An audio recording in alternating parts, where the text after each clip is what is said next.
behalf of all of us in this house.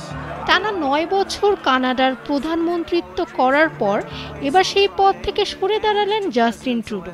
শুধু প্রধানমন্ত্রিত্বই নয়, একই সঙ্গে নিজ দল কানাডার লিবারেল পার্টির নেতৃত্ব থেকেও সরে দাঁড়াচ্ছেন জাস্টিন ট্রুডো। চরম সংকটের মুখ থেকে দলকে টেনে তুলে 2015 সালে ক্ষমতায় বসেছিলেন মিস্টার ট্রুডো। তবে ঠিক 2 বছর আগে অর্থাৎ 2013 সালেই দায়িত্ব পেয়েছিলেন নিজ দল লিবারেল পার্টিকে নেতৃত্ব দেওয়ার। সে সময় কানাডার হাউস অফ কমন্সে তৃতীয় অবস্থানে নেমে গিয়েছিল লিবারেল পার্টি।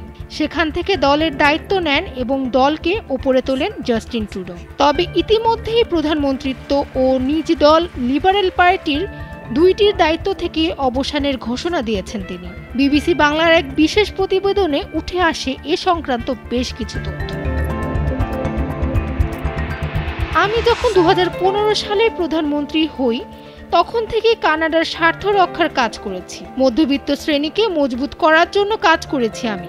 গত 6 জানুয়ারি পদত্যাগের ঘোষণা দেওয়ার জন্য আয়োজিত সংবাদ সম্মেলনে একথা বলেন মিস্টার ট্রুডো। তিনি আরও বলেন, প্রধানমন্ত্রী হিসেবে সেবা করার সুযোগ পাওয়ায় আমি গর্বিত। করোনা মহামারীর সময় আমি দেশের মানুষের পাশে থেকে সেবা করতে পেরেছি। গণতন্ত্রকে মজবুত করার জন্য কাজ করেছি। নিজের পরিবার ও ঘনিষ্ঠজনদের সঙ্গে দীর্ঘ আলোচনা করে তিনি পদত্যাগের সিদ্ধান্ত নিয়েছেন, সংবাদ সম্মেলনে জানান মিস্টার ট্রুডো। তবে লিবারেল পার্টির নতুন একজন নেতা নির্বাচিত না করা পর্যন্ত তিনি নিজ পদে দায়িত্ব পালন করবেন। তবে প্রশ্ন আসছে মূলত কেন নির্বাচনের আগে এমন সিদ্ধান্ত নিলেন ট্রুডো। এবছর কানাডায় সাধারণ নির্বাচন অনুষ্ঠিত হওয়ার কথা রয়েছে, যা আগামী 20 অক্টোবরের মধ্যে হওয়ার সম্ভাবনা রয়েছে। তবে তার আগে লিবারেল পার্টির নেতা ও প্রধানমন্ত্রী জাস্টিন ট্রুডোকে নেতৃত্ব ও প্রধানমন্ত্রিত্ব ত্যাগ করতে বাধ্য করা হয়েছে।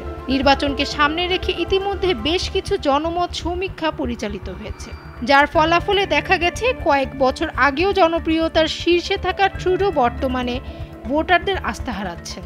এর মানে হলো যদি তিনি লিবারেল পার্টির নেতৃত্বে থাকেন তবে দলটি পরবর্তী নির্বাচনে পরাজিত হতে পারে। এই পরিস্থিতিতে বিরোধী দলের পাশাপাশি নিজ দলের মধ্যেও তার উপর চাপ বাড়ছিল। গত ডিসেম্বর মাসে জনমত সমীক্ষার ফলাফলে দেখা যায় কানাডার নাগরিকদের মধ্যে মাত্র 22% মিস্টার ট্রুডোর নেতৃত্বে ভরসা রাখেন। তবে অন্যদিকে টরন্টোয় বিবিসির সংবাদদাতা জেসিকা মার্ফি জানান, মিস্টার ট্রাম্প স্পষ্টভাবে বলেছেন যদি কানাডা অনুপ্রবেশকারী ও বেআইনি মাদক আমেরিকায় প্রবেশের নিয়ন্ত্রণ আরোপ করতে ব্যর্থ হয় তবে তিনি কানাডা থেকে আসা পণ্যের ওপর 25% কর আরোপ করবেন। এই পরিমাণ কর কানাডার অর্থনীতিকে মারাত্মকভাবে ক্ষতিগ্রস্ত করতে পারে। বিষয়টি বুঝতে পেরে কিছুদিন আগে কানাডার অর্থমন্ত্রী ক্রিস্টিয়া ফ্রিল্যান্ড পদত্যাগ করেন। মূলত এই ঘটনা থেকে মিস্টার ট্রুডোর ওপর পদত্যাগের চাপ বৃদ্ধি পায়। বর্তমানে কানাডায় পার্লামেন্ট অধিবেশন স্থগিত রয়েছে। পার্লামেন্ট অধিবেশন স্থগিত থাকা অবস্থায় আগামী 24 মার্চের মধ্যে কানাডার লিবারেল পার্টিকে বেছে নিতে হবে তাদের নতুন নেতা। মিস্টার ট্রুডো জানিয়েছেন দেশব্যাপী একটি শক্তিশালী ও প্রতিযোগিতামূলক প্রক্রিয়ার মাধ্যমে লিবারেল পার্টির নতুন নেতা নির্বাচন করা হবে। মিস্টার ট্রুডোর উত্তরসূরি কে হবেন তা এখনো স্পষ্ট নয়, তবে কয়েকজন প্রার্থীর নাম শোনা যাচ্ছে। তাদের মধ্যে ট্রুডো সরকারের সাবেক উপপ্রধানমন্ত্রী ও অর্থমন্ত্রী ক্রিস্টিয়া ফ্রিল্যান্ড, পরিবহন মন্ত্রী অনিতা আনন্দ এবং কানাডার কেন্দ্রীয় ব্যাংকের সাবেক কর্মকর্তা মার্ক কার্নি বেশ আলোচনায় আছেন। ফামিহা সুহরাওয়ার্দী, ডেইলি সান।